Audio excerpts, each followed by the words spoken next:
Donc on a proposé à à 3 enseignants-chercheurs d'intervenir à différents moments de ces rencontres pour nous aider à prendre un peu de recul, donner des éléments de contexte, réagir aussi à ce qui va se dire pendant les 2 jours. Donc Samuel Ferré est quelque part là entre Cannes et Montsartou, il nous rejoindra dès qu'il pourra et puis il aura l'occasion d'intervenir aussi demain. Pierre Raffard est à mes côtés, donc géographe, enseignant-chercheur, qui travaille sur les questions d'alimentation en particulier.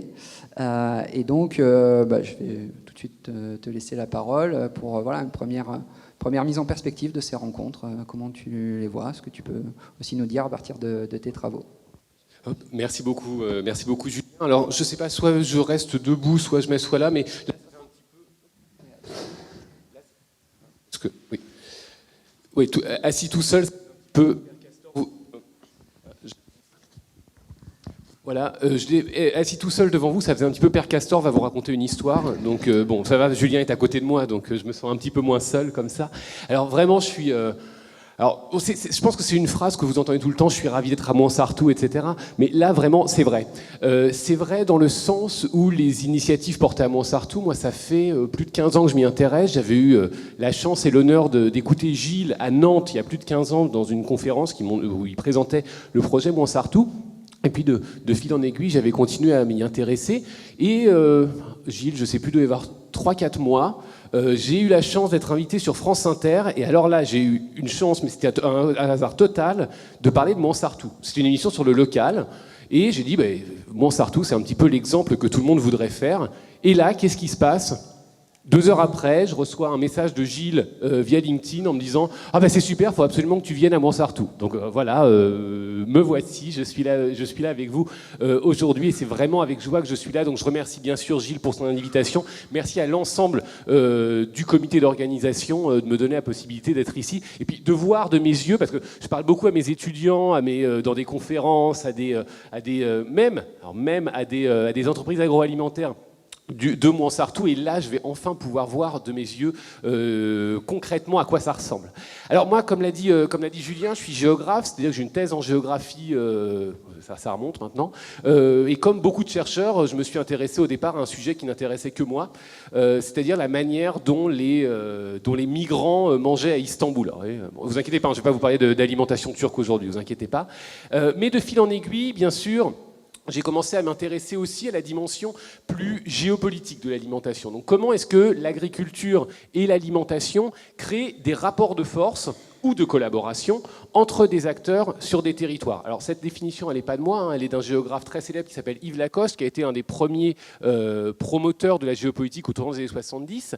Et j'ai commencé à me dire, mais finalement, l'alimentation, et Julien, tu l'as dit en introduction, très souvent on l'oublie, mais c'est un besoin biologique.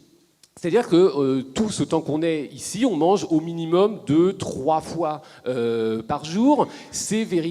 Nos vies s'organisent autour du besoin alimentaire, qu'il s'agisse de la manière de préparer, de la manière de s'approvisionner, le fait de faire ses courses, de produire quand on est justement professionnel agricole ou transformateur alimentaire. Et donc, malheureusement, moi, pendant des années, j'ai un petit peu, j'ai un petit peu pagayé dans le vide, dans le sens où quand on me disait géopolitique, on pensait tout de suite à des gens qui se tapaient dessus au Moyen-Orient. Je disais non, mais vous savez, la géopolitique, c'est différent. La géopolitique, ça concerne aussi la dimension agricole, ça concerne aussi la dimension alimentaire. Et donc, je ne vais pas vous cacher que ça a été très, très compliqué pendant quelques années. Et, alors là, je vais être excessivement cynique dans ce que je vais dire, et grâce à, je ne sais pas, 2 événements ont eu lieu ces dernières années. Premièrement, la pandémie, et deuxièmement, le début de la guerre en Ukraine.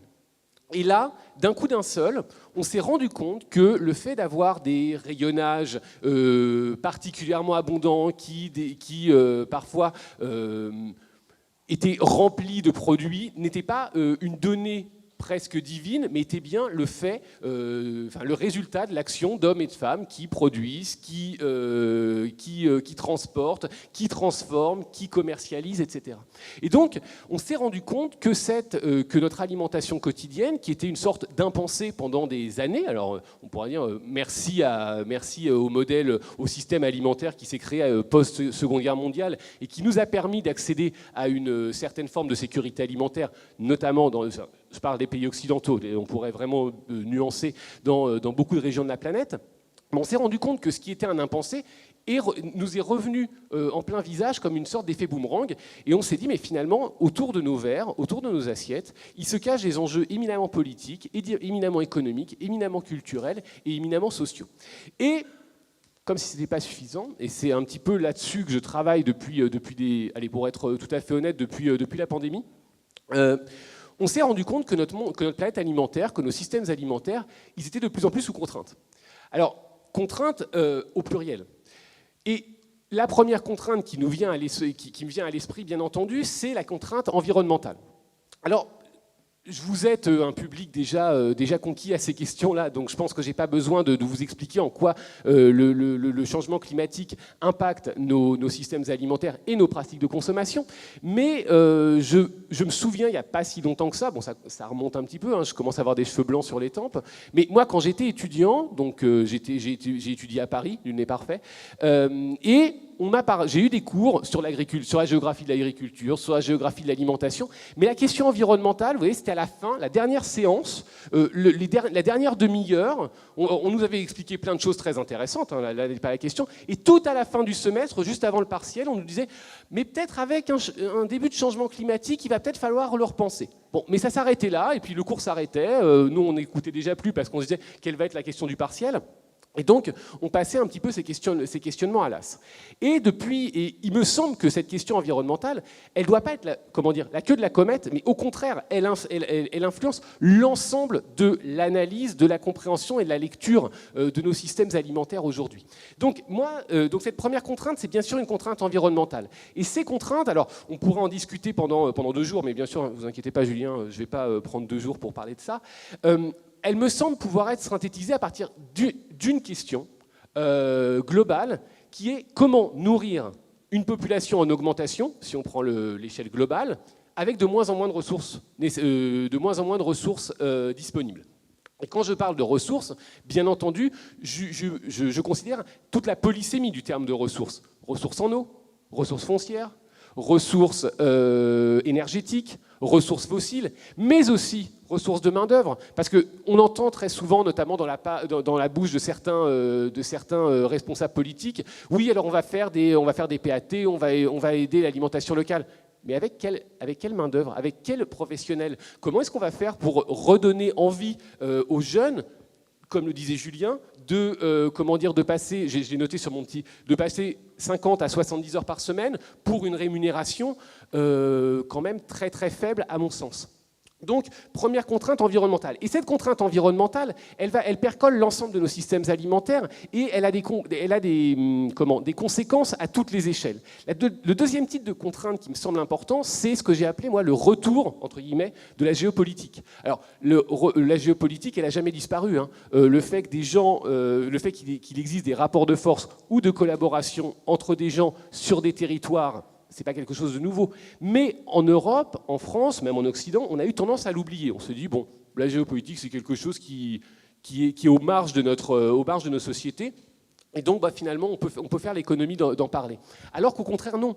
On a vu avec la guerre en Ukraine, on a vu avec la fermeture des ports ukrainiens, je pense à Mariupol, je pense à Sébastopol, on a compris que l'agriculture ukrainienne, que personne ne connaissait véritablement avant le début de la guerre, pouvait avoir des conséquences, en France pas tant que ça, mais dans l'ensemble du pourtour méditerranéen.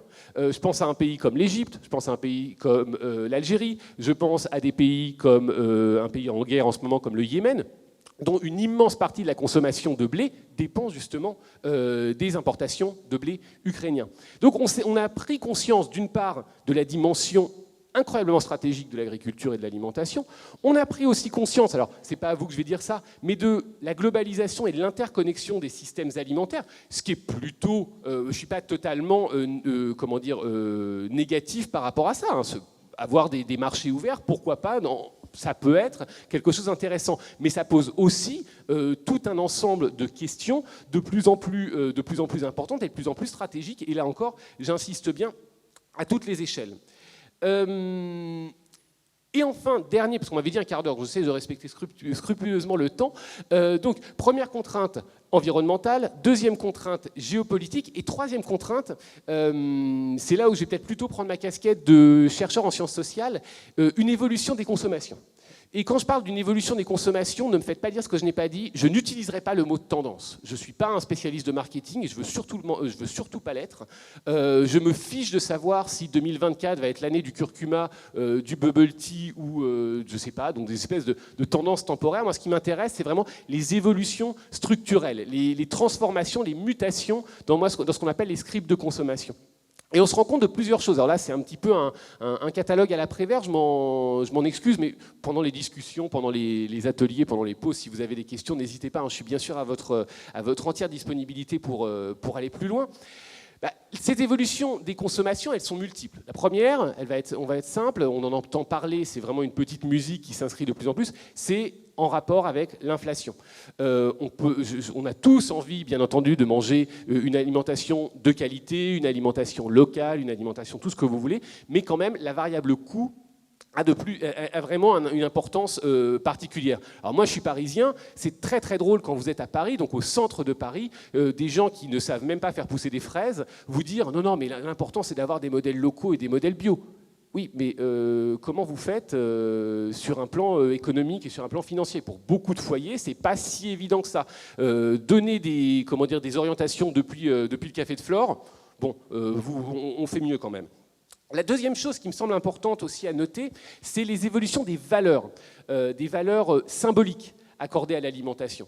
Et là, je vous inquiétez pas, je ne vais pas faire de l'anthropologie ou des choses comme ça trop poussées et trop nébuleuses, mais on assiste à quelque chose d'assez important, c'est ce que moi j'appelle la politisation de l'alimentation. C'est-à-dire que manger est bien sûr un besoin biologique, mais c'est aussi une manière de plus en plus de s'inscrire, d'avoir une action politique individuelle et collective.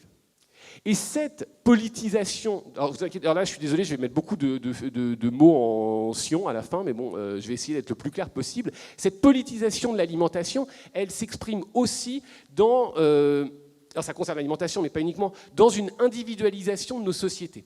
C'est-à-dire que la référence collective, la référence d'un groupe tend de plus en plus à perdre de l'avance vis-à-vis d'une sorte d'individus présentés comme la valeur cardinale. Je vais prendre un exemple très simple. Autrefois, l'alimentation, la cuisine, le repas, c'était des moments qui soudaient un groupe social. Alors là encore, je suis géographe, hein, donc moi le terme d'échelle, j'adore ça, à toutes les échelles. À l'échelle de la famille, à l'échelle du village, à l'échelle de la communauté, à l'échelle d'un groupe social, qu'il s'agisse d'un groupe religieux, d'un groupe, tout ce que vous voulez. Aujourd'hui, on se rend compte que cette dimension éminemment collective de l'alimentation et de la cuisine, elle a tendance de plus en plus à être mise de côté au profit d'une sorte de valorisation de l'individu, de valorisation d'une valeur, l'individu comme valeur cardinale. Et on le voit se développer ça de manière très très concrète. Alors je ne sais pas si vous avez des enfants, mais cuisiner à la maison, ça relève presque désormais d'un défi quotidien. Entre monsieur qui est devenu végétarien, madame qui a une intolérance au gluten, les enfants qui ne veulent pas de lactose, le troisième qui veut faire attention au bien-être animal, on n'est plus du tout sur un repas qui structure un groupe, on est au contraire, l'alimentation est une manière de dire qui l'on est ou qui on veut être. Donc on a une véritable atomisation des pratiques alimentaires qui parfois, se formalisent sous forme de construction de communautés un peu temporaires. Alors la communauté des véganes, la communauté des végétariens, et je dis ça pas du tout sur un plan négatif ou quoi que ce soit, c'est simplement une sorte de constat que je fais de ça. Et donc face à ces trois types de contraintes, je les rappelle, je suis enseignant, j'aime bien rappeler, je suis désolé, j'ai l'habitude d'avoir des étudiants qui dorment devant moi, donc à chaque fois il faut dire on revient à ça. Bon alors, première contrainte environnementale, deuxième contrainte géopolitique, troisième contrainte bouleversement des pratiques de consommation. Face à ça, on a, me semble-t-il, un véritable besoin d'innovation. Mais ne me faites pas dire ce que je n'ai pas dit, et Julien le sait parce qu'on en a parlé hier soir. Quand je parle d'innovation, je ne parle pas du tout de ces... alors là, je vais utiliser le terme de tendance, de ces tendances food tech. Vous savez, on va utiliser de la blockchain, de l'intelligence artificielle, on va faire des fermes verticales. Non, ça c'est une partie de l'innovation, très critiquable au demeurant.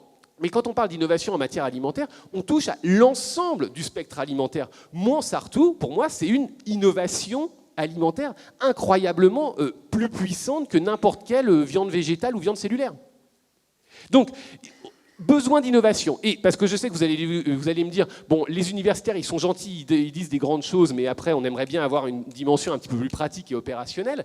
Mais moi, me semble-t-il, et ça va un petit peu faire le lien avec notre rencontre numérique avec Gilles, me semble-t-il, une des orientations qui me semble vraiment très, très porteuse aujourd'hui et demain, c'est la redécouverte du local. Alors, mais quand je parle de local, comprenons-nous bien, pardon. Pour moi, le terme de local n'est pas synonyme de locavorisme. L'idée n'est pas de se refermer sur un rayon autour de chez soi qui serait de 50 km, peut-être 100, peut-être 150, peut-être 200. D'ailleurs, on ne sait jamais vraiment pourquoi est-ce qu'on définit cette superficie autour, cette distance autour de nous. Moi, le local me semble pertinent, c'est-à-dire une relation beaucoup plus directe entre tous les acteurs de la chaîne de valeur alimentaire. Et pourquoi ce local me semble particulièrement pertinent? D'une part, là j'ai listé, alors bien sûr pour des questions environnementales, mais je pense que ça va beaucoup plus loin que simplement cet argument environnemental. Et d'ailleurs, peut-être que vous l'avez tous et toutes expérimenté quand vous parlez, peut-être quand vous êtes promoteur ou promotrice de l'échelle locale, on vous répond « ouais, ça c'est un truc de doudingue, c'est un truc de hippie, vous êtes gentil, mais bon, on va passer à autre chose ». Non, le local c'est bien plus que ça. Certes, il y a la dimension environnementale, mais le local c'est aussi une nouvelle relation client. C'est aussi une mission politique et sociale. Enfin, là, on est à Montsartou et je sais que dans tous vos territoires, vous avez exactement cette même mission que vous portez. C'est aussi un espace de mutualisation des compétences, des ressources, des outils de production. C'est aussi un gisement de ressources, et là encore j'utilise le terme de ressources, des ressources concrètes, matérielles, des ressources humaines aussi. Et enfin, c'est aussi un vivier de partenaires. Donc ce local, me semble-t-il, qui pendant très longtemps a été perçu comme, allez, on va dire, une certaine forme de tradition, de conservatisme. Au contraire, moi, me semble-t-il, le local et le laboratoire, je vais reprendre ce que tu disais, Julien, quand tu parlais d'un laboratoire d'innovation concernant les fermes municipales. Non, au contraire, moi, me semble-t-il, le local, c'est un incroyable, fascinant et particulièrement engageant laboratoire d'innovation. Et donc je m'arrêterai là-dessus, j'espère ne pas avoir été trop long et pour donner la parole à Samuel. Ouais, c'est parfait, je crois que Samuel n'est toujours pas là, donc on va prendre encore un peu plus de temps. Alors deux choses, soit si tu veux développer encore un des points, soit on peut prendre des questions dans la salle. Si à la fois ce qui a été dit en introduction, ce qui vient d'être dit par Pierre, si ça suscite des réactions, des commentaires, l'envie de poser des questions, de témoigner, n'hésitez pas, on peut prendre un temps pour faire ça. Comme je dis à mes étudiants, vous avez le droit de poser toutes les questions que vous voulez, vous avez le droit de me critiquer, surtout critiquez-moi en fait.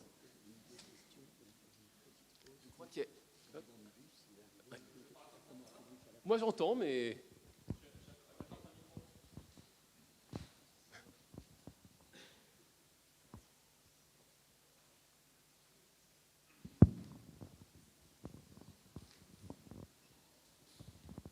Bonjour, Sébastien, universitaire aussi. Est-ce que vous travaillez avec des économistes aussi sur cet aspect-là, notamment sur la décroissance, économistes de la décroissance? Pour avoir des modèles d'agriculture durable, il faudrait peut-être un peu sortir du mythe de la croissance justement et de l'agriculture d'après-guerre. Alors ça, vous prêchez un convaincu. Alors moi, je ne travaille pas personnellement avec des économistes. Alors pour être totalement transparent avec vous, moi je suis à la fois docteur en géographie, je suis enseignant-chercheur et j'ai aussi une structure de conseil auprès des acteurs agroalimentaires. Je ne vais pas vous mentir que quand vous êtes... Enfin, la semaine dernière, par exemple, j'étais chez Bell, parler de décroissance... Ils m'ont regardé, parce que moi je suis intimement... Alors, vous savez, il faut toujours faire des sortes de rodomontades, essayer d'utiliser le terme de décroissance sans parler de décroissance, etc. Bon, à un moment, quand même, le terme de décroissance vient sur la table. J'ai vraiment eu l'impression que j'étais envoyé directement par le Front populaire, si vous voulez.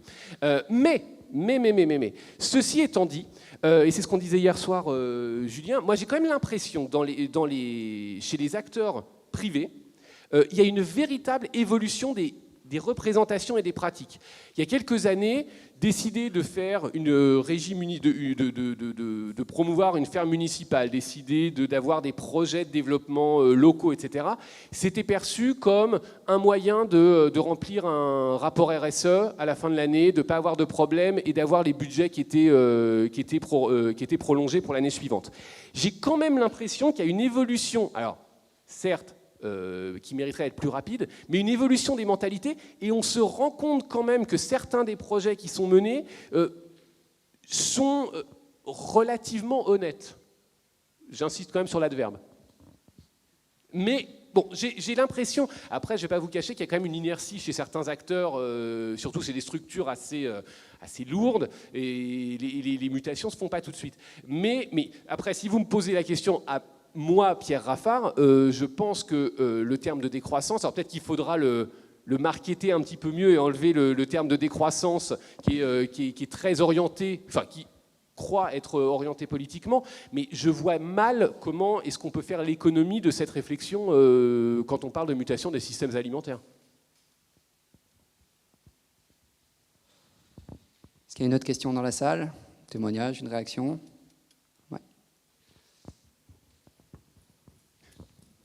La salle est grande.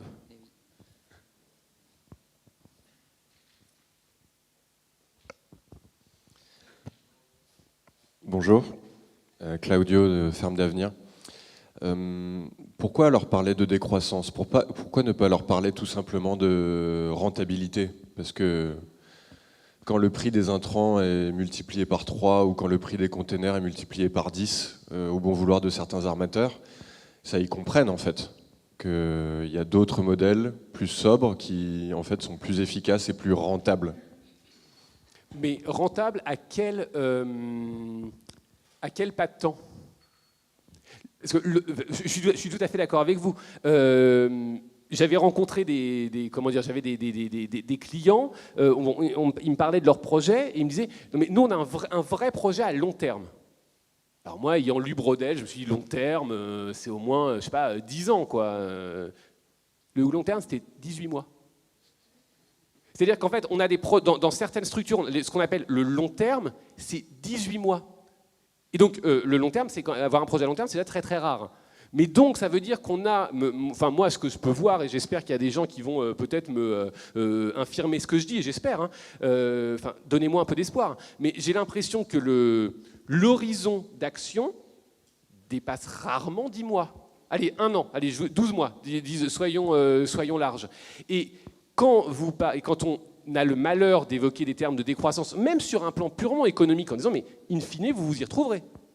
Même si vous n'en avez rien à faire de l'environnement, même si vous n'en avez rien à faire des gens, votre portefeuille s'y retrouvera. Et ben, malheureusement, je pense, et alors là c'est vraiment une réflexion d'universitaire, je suis vraiment désolé, mais il va falloir aussi réapprendre le temps long. Et c'est quelque chose qui est, me semble-t-il, une vraie gageure aujourd'hui, de penser à... Allez, je vais vraiment 5 ans. Alors à mon sens, on devrait déjà penser, quand vous voyez par exemple un pays comme la Chine qui a un projet de développement agricole à l'horizon 2060. 2060, voire 2070. Là, on est sur à mon avis, on est même sur du moyen terme, mais ça c'est encore autre chose. On le voit, et Gilles et Julien, vous en parliez dans votre introduction. Moi, pourtant, j'ai suivi les programmes à la fois des élections européennes et des élections... alors là, je ne sais pas s'il y a un programme dans les élections législatives, hormis voter pour nous, sinon ce sera le chaos. Mais j'ai pas l'impression qu'il y ait même une vision, même une once de vision sur les problématiques agricoles. On nous a parlé de souveraineté, on nous parle de souveraineté agricole et alimentaire à l'échelle de l'Union européenne. Alors moi, là, je suis désolé, je prends ma casquette de géographe, mais j'ai beaucoup de mal à voir quels peuvent être les centres d'intérêt entre des agriculteurs... Allez, je vais faire un raccourci horrible parce que je sais pertinemment que l'agriculture française n'a aucun sens, il faudrait parler des agricultures françaises. Allez, disons même agriculture française par souci d'intelligibilité, je ne vois pas les points communs entre... et surtout les intérêts communs entre l'agriculture française et l'agriculture roumaine ou l'agriculture bulgare. Donc là, il faudra qu'on m'explique comment est-ce qu'on met en place une souveraineté déjà française. Moi, je suis très, très, très partagé sur cette question. Enfin, je le voudrais, mais je ne suis pas sûr que tout soit fait pour y arriver. Et alors, à l'échelle européenne, alors là, ça me semble quand même un doux rêve. Il y avait une autre question.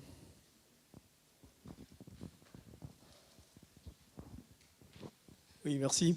Je pense qu'il faut qu'on fasse attention quand on mélange décroissance et saisonnalité. Parce qu'effectivement, si la décroissance, c'est ne plus manger un légume tout au long de l'année et venant de n'importe où, ça, la décroissance. La saisonnalité, c'est autre chose. Et à mon avis, il vaut mieux parler saisonnalité, surtout à des rencontres et des réunions comme nous avons aujourd'hui, plutôt que de parler décroissance et de consommation grande industrie alimentaire. Non, mais je suis d'accord, mais je pense qu'il y a un vrai problème sur le terme de décroissance. Alors, pas sur la décroissance en tant que telle, hein, les théories de la décroissance sont tout à fait importantes, mais il y a une sorte de verrou qui se met en place quand on prononce le terme de décroissance. Et tout de suite, en gros, décroissance, si vous prononcez le terme de décroissance, égale zadiste. Et puis, la discussion s'arrête là. Peut-être utiliser utiliser le marketing. Allez, je vais prendre un horrible anglicisme tiré du monde du marketing, rebrander le terme de décroissance, trouver un autre terme qui soit moins, qui fasse moins peur peut-être, mais qui dise exactement la même chose. En anglais, ils utilisent sufficiency, qui je trouve donne effectivement qu'on pourrait traduire comme autosuffisance, autonomie, voilà, je trouve plus intéressant. Effectivement, le terme décroissance est très connoté. Après, il y a des choses qui vont devoir décroître de manière certaine, notre dépendance au pétrole, nos émissions de gaz à effet de serre, notre impact sur le vivant. Enfin, là-dessus, il n'y a pas débat, quoi. Voilà. Alors la question de comment on fait décroître tout ça, tout en maintenant effectivement une alimentation saine, accessible à toutes et tous, voilà, c'est un vrai enjeu. Il y a une chose sur laquelle je voudrais, alors parce que ça me vient, j'ai un petit peu un esprit d'escalier. Gilles parlait de la question de santé publique, et votre mission, c'est aussi la santé publique. Alors là, je vais vraiment prendre ma casquette de cynique. Tu parlais d'alimentation de plus en plus grasse, de plus en plus salée, de plus en plus sucrée, etc. Et alors, j'étais tombé, quand j'avais écrit mon précédent livre, j'étais tombé sur un rapport de la banque d'investissement américaine Merrill Lynch. Ce rapport, ça vous intéresse, je vous l'enverrai. C'est fascinant de cynisme. C'est-à-dire, on dit, bon, oui, il y a un problème. Alors, c'était sur le marché américain, mais on pourrait, de manière assez facile, prolonger les discussions sur les marchés français et européens, qui disaient, en fait, l'obésité, c'est pas mal. Hein. Parce que l'obésité, c'est un nouveau marché. Et donc, vous aviez, tableau à l'appui, statistiques à l'appui, Merrill Lynch vous disait, voilà, l'obésité, finalement, c'est super bien.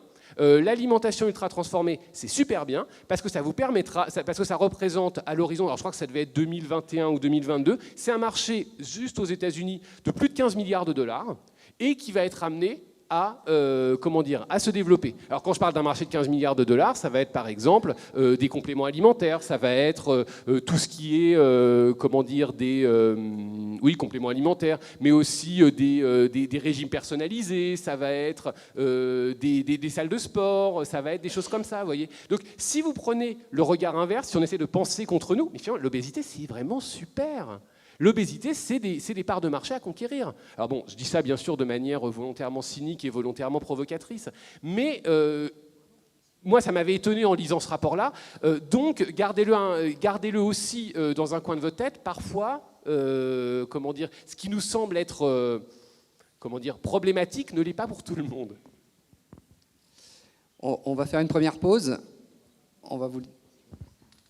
Je me permets juste de prendre la parole pour rebondir sur un point, et comme tu avais évoqué notre rencontre à Nantes avec François Collard-du-Tilleul, remettre dans le débat croissance-décroissance, remettre la vision de François Collard-du-Tilleul, qui est un juriste et spécialisé de l'alimentation, lui qui parle des enjeux ressources-besoins. Et je trouve que nos fermes municipales créent de la ressource en fonction du besoin de la cantine. Alors que le modèle agricole, c'est on produit pour vendre de plus, et puis on a un gaspillage énorme. Donc voilà, et c'est juste pour remettre un peu, effectivement, comme disait le maire de Moussy, un peu de... c'est toujours pareil, je veux dire, les universitaires sont là pour ça, c'est-à-dire c'est pour ouvrir grand le champ et nous à voir ce qu'on peut en puiser. Mais je pense qu'effectivement, produire en fonction des besoins et de la nourriture qu'ont les mangeurs dans le monde entier, ce serait sûrement un enjeu économique très, très important. Voilà. Alors Samuel Ferrand, on se connaît d'une ancienne vie, donc je vais me permettre de te tutoyer, pas faire semblant. La première question que j'avais envie de te poser, c'est comment l'élu local, le maire que tu es aussi, a réagi à cette première matinée, à ce que tu as entendu. Et puis ensuite, on pourra peut-être faire le lien sur, plus globalement, comment ces questions de ferme municipale s'articulent avec des enjeux plus globaux de politique agricole à l'échelle nationale, voire européenne.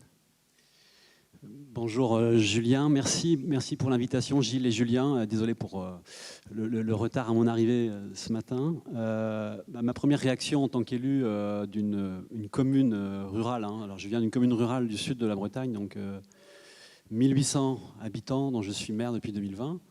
Je précise rurale parce qu'on est vraiment, au sens de l'INSEE, une commune rurale autonome, peu dense, donc on n'est pas dans l'aire d'attraction d'une agglomération, et ça compte, je pourrais y revenir.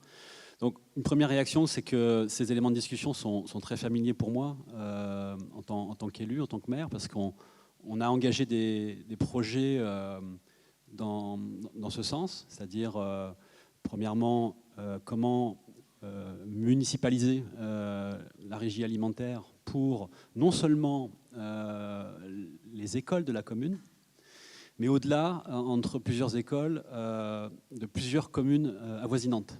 C'est-à-dire qu'on ambitionne de le faire à 3 communes pour 4 écoles, pour 400 à 450 repas. Donc on est dans cette phase-là amont sur la restauration scolaire à date, mais on ambitionne d'aller beaucoup plus loin, effectivement, pour élargir le périmètre, pour parler de restauration collective de manière générale, qui soit municipalisée, et puis de réussir à attirer, à embarquer des agriculteurs du secteur. Alors je pourrais y revenir, c'est pas si simple, mais sachez qu'on avait envisagé effectivement l'option,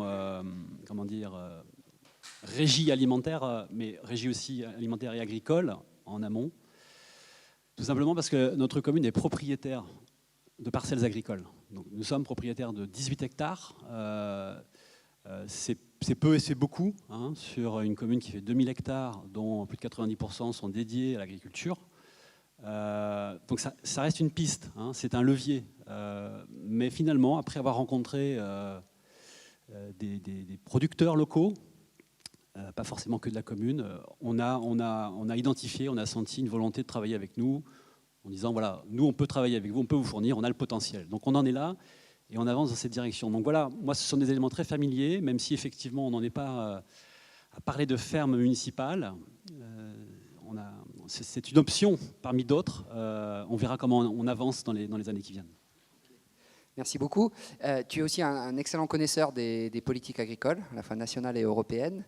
Est-ce que ce qui s'est dit ce matin te semble de nature à renouveler ou interroger ces politiques agricoles? Comment ça peut s'articuler? Tout à fait, en effet. Donc effectivement, depuis le mois de septembre 2023, donc j'ai rejoint l'Institut pour l'économie du climat, où je suis directeur du programme agriculture alimentation, et j'ai travaillé antérieurement sur les politiques agricoles au niveau européen. Et dans le cadre de mon institut, ce qui nous intéresse, c'est d'évaluer en fait les besoins de financement pour financer la transition écologique. Dans le secteur agricole en particulier, l'État a repris à son compte des éléments et un cadre de planification écologique pour l'ensemble des secteurs, y compris l'agriculture, en définissant une douzaine de leviers à activer de l'amont à l'aval pour soutenir la transition écologique avec une cible de décarbonation à l'horizon 2030. Et effectivement, derrière cela, nous, on regarde secteur par secteur, effectivement, les besoins de financement. Donc, vous avez peut-être entendu parler l'année dernière, il y a eu un rapport qui a été bien médiatisé en mai dernier, le rapport de Jean Pisani-Ferry et de Selma Mahfouz sur les besoins de financement, effectivement, exprimés en milliards. Alors, ils n'ont pas traité l'agriculture, mais notre ambition, c'est de le faire progressivement. Et on travaille sur l'identification d'ordre de grandeur. Donc, je ne vais pas divulgacher un rapport qui va être publié au mois de septembre, mais pour vous dire effectivement que notre travail, c'est d'estimer les ordres de grandeur actuels sur les financements publics du système agricole et du système alimentaire.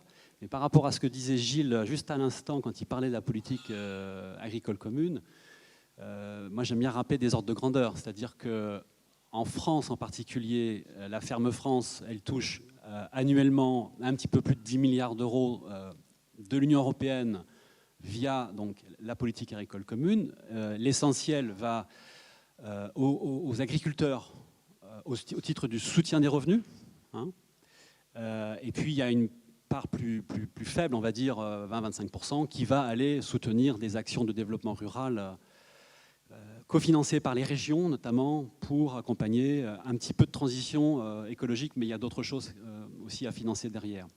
Et donc, un peu plus de 10 milliards par an fournis par la politique agricole européenne pour principalement les agriculteurs français.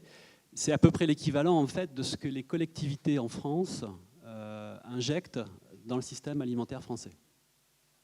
Et ce qui est frappant, c'est que autant la politique agricole, eh bien, elle cible majoritairement la production et les agriculteurs, et un nombre d'agriculteurs qui continue de diminuer, alors que du côté des collectivités, c'est l'objet de notre travail, mais il est en cours, donc je ne peux pas vous en dire davantage, mais on va investiguer davantage certaines lignes de financement, de ce que l'on voit a priori, à partir notamment des financements qui vont vers la restauration hors domicile. On est plutôt sur l'alimentation que sur la production, mais on y travaille encore. Mais effectivement, on est dans ces ordres de grandeur, avec une population agricole qui diminue. Tu l'as dit, ça veut dire qu'on est à 400... au recensement de 2020, on était à 432 000 actifs agricoles non salariés pour 380 000 exploitations. Hein. Sachant que ce qui se déroule sous nos yeux et ce qui va continuer de se dérouler dans les prochaines années, c'est un grand chambardement démographique. C'est-à-dire qu'il y a une bonne moitié des agriculteurs et des agricultrices qui pourront prétendre à prendre leur retraite d'ici à 2030. Donc une bonne moitié, c'est considérable. Et donc ça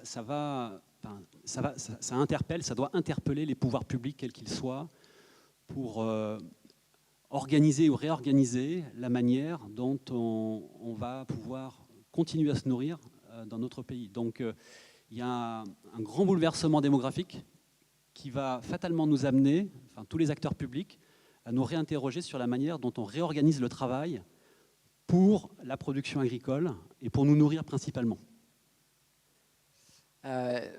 Complètement. Et ce qui est assez frappant, c'est que de l'autre côté, on a beaucoup d'agriculteurs qui peinent à transmettre leur exploitation. Donc on l'a un peu dit dans le cas de l'exemple de Villejuif, mais on a aussi une difficulté à transmettre, à attirer des nouvelles générations vers l'agriculture. On était sur un modèle qui était quand même beaucoup basé sur le fait que c'était les fils et filles d'agriculteurs qui récupéraient les exploitations familiales. On comprend bien que moins il y a d'agriculteurs, moins il y aura de fils et de filles d'agriculteurs pour reprendre. Et donc c'est peut-être là aussi où il y a une carte à jouer pour d'autres formes d'organisation, l'installation en collectif, le portage du foncier, les régies. Oui, tout à fait. Alors, je reviendrai sur un point en particulier sur lequel j'aime bien revenir quand même, c'est ce qui s'est passé l'hiver dernier. Alors peut-être moins dans votre région ici, mais les médias ont relativement bien relayé ce qu'ils ont appelé une crise agricole l'hiver dernier, qui est une polycrise, enfin, c'est une crise de différentes natures, avec cette grogne organisée par des organisations agricoles pour relayer effectivement un certain nombre de demandes auprès des pouvoirs publics et principalement l'État. Et ce qui se joue derrière, selon moi, quand même, c'est derrière effectivement cette crise démographique. Dans certaines régions, il y a une crise du revenu, mais elle n'est pas généralisée. Dans ma région, il n'y a pas eu de crise de revenus agricoles en 2023, par exemple. Mais ce qui se joue derrière, c'est une crise identitaire aussi, sur la manière dont la société, effectivement, reconnaît ou ne reconnaît pas, ou pas suffisamment, ces agriculteurs pour nourrir la population. Et derrière cela, il y a toujours une crise de confiance entre les agriculteurs et l'État. C'est-à-dire que les agriculteurs, moi je suis allé en particulier sur ma commune, sur un barrage routier l'hiver dernier pour aller demander effectivement, des agriculteurs que je connais en plus, hein, mais voilà, qu'est-ce que vous demandez, pourquoi vous êtes là? Et ce qui revenait d'abord, c'était le sentiment effectivement d'un manque de protection de la part de l'État par rapport notamment aux importations ukrainiennes ou autre chose comme ça, un manque de considération, et tout cela a nourri un manque de confiance, donc une crise de confiance. Et derrière cela, moi je pense que les collectivités territoriales, elles se sont déjà engagées, elles ont initié des choses, mais sont et seront des interlocuteurs incontournables à l'avenir sur la réorganisation du système alimentaire, incluant l'agriculture, bien entendu. Hein. J'en suis persuadé, c'est une conviction. Ce ne sera pas forcément simple partout, parce que se jouent derrière des enjeux de pouvoir et de domination symbolique sur l'usage des terres, sur l'aménagement du territoire. Et donc, je pense que les élus sont bien placés, par leur connaissance du territoire, pour intervenir et organiser une facilitation, être dans la nuance aussi, pour que les projets par exemple des fermes municipales, mais ça peut être des fermes intercommunales, je ne sais pas, ce type de projet puisse advenir et puisse être encouragé par les pouvoirs publics au niveau local. C'est un dernier aspect sur lequel ça m'intéresserait de te faire réagir. On a parlé des aides de la politique agricole commune. Pour les gens qui n'en sont non spécialistes, il faut rappeler qu'on les distribue essentiellement à la surface et que donc c'est quand même un très très fort encouragement à l'agrandissement. Et donc dans ce mouvement aussi de déclin démographique de l'agriculture, il y a derrière des logiques de concentration, d'agrandissement, voire de financiarisation. Et donc on peut imaginer aussi que les collectivités ont un rôle à jouer par leurs outils d'intervention foncière, peut-être, pour venir très directement permettre l'installation sur des modèles alternatifs. Est-ce que c'est des choses sur lesquelles, voilà, en tant qu'élu local ou dans le think tank dans lequel tu travailles, vous réfléchissez ? Alors oui, pour revenir sur les problématiques d'agrandissement et de concentration des exploitations, c'est un vrai défi effectivement pour les futures agricultrices et agriculteurs, en particulier dans la région d'où je viens, la Bretagne. Enfin, le fait est que, effectivement, si la PAC elle soutient les revenus des agriculteurs, parce que les revenus des agriculteurs sont considérés comme inférieurs à la moyenne des autres catégories socio-professionnelles au niveau de l'Union européenne. Il se trouve que ce sont aussi les mêmes agriculteurs qui, au moment de la retraite, disposent des patrimoines aussi les plus importants. C'est-à-dire que les patrimoines de transmission, à l'issue d'une cession, d'une transmission, peuvent dépasser 1, 2, 3 millions d'euros dans des modèles de production animale, de polyculture élevage, effectivement, où il y a de nombreux hectares, parce qu'effectivement, il y a eu une capitalisation effectivement dans les hectares. Et là, on se retrouve avec des outils de production qui ne deviennent ou qui sont difficilement transmissibles. Donc ça, ce sera un défi effectivement pour la puissance publique et pour les collectivités en particulier. Alors ça, je fais référence à une étude que l'Institut du Climat a menée il y a 2-3 ans, avec le risque dans certaines filières. L'étude d'I4C avait porté sur l'élevage porcin en particulier, mais aussi traiter l'élevage laitier, c'est de se retrouver avec des outils de production qui ne peuvent plus se transmettre et d'avoir ce qu'on appelle des actifs échoués. C'est-à-dire qu'il y a eu de gros investissements publics et privés dans des instruments qui, à l'arrivée, ne valent plus rien parce que plus personne, effectivement, n'est en capacité de les reprendre, même pour faire une conversion, pour faire de la diversification. Donc ça, c'est un vrai défi sur lequel, effectivement, les collectivités, mais au-delà, les outils dont disposent aussi les collectivités, on a parlé des SAFER tout à l'heure, ou d'autres offices fonciers, peuvent intervenir et devront intervenir, je pense, à l'avenir.